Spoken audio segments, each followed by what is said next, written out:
Friends, good afternoon. তোমরা সবাই কেমন আছো? আশা করি ভালো আছো। দেখো, আজকে অনেকদিন পর লাঞ্চ থালি নিয়ে চলে এলাম। হ্যাঁ, এখন আর দাও না কেন? সময় পাই না গো একদম। আজকে হচ্ছে আমিষ লাঞ্চ থালি। কি কি আছে বলো? এই তো ভাত বেগুন আছে, ভাজা, না আগে ভাত থেকে স্টার্ট করো। ভাত, শুকনো লঙ্কা বেগুন ভাজা, ভাজা। পেঁয়াজ, হুম, শসা টসা নিইনি। না। আচ্ছা, হচ্ছে পটল ভাজা, হুম, বেগুন ভাজা। হুম, এদিকে দেখো এই হচ্ছে চিংড়ি। এঁচোড় চিংড়ি, হ্যাঁ। একদম সুন্দর, দারুণ হয়েছে খেতে। তোমাকে গ্রেভি, খাইছিলাম। শুকনো শুকনো। শুকনো শুকনো গ্রেভিও না, একদম। ড্রাই। এই যে চিংড়ি, হুম, আলু দিয়ে পটল দিয়ে ডিমের ঝোল, হ্যাঁ, আমের চাটনি, আমের চাটনি, আর হচ্ছে পাঁপড় ভাজা। পাঁপড় ভাজা, ব্যাট হুম, ব্যাট পাঁপড়, না, না লাভ লাউ। পাঁপড়।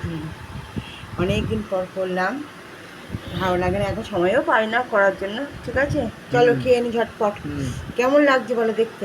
ভালো, সুন্দর চিংড়িগুলো। ভালো ছিল। হ্যাঁ, খুব সুন্দর, হুম, টেস্টিও হয়েছে। হুম, ঠিক আছে, চলো আমরা খাওয়া দাওয়া করি, তোমরা খাওয়া দাওয়া করে নাও। হুম, আজকে হচ্ছে এই আমাদের লাঞ্চ।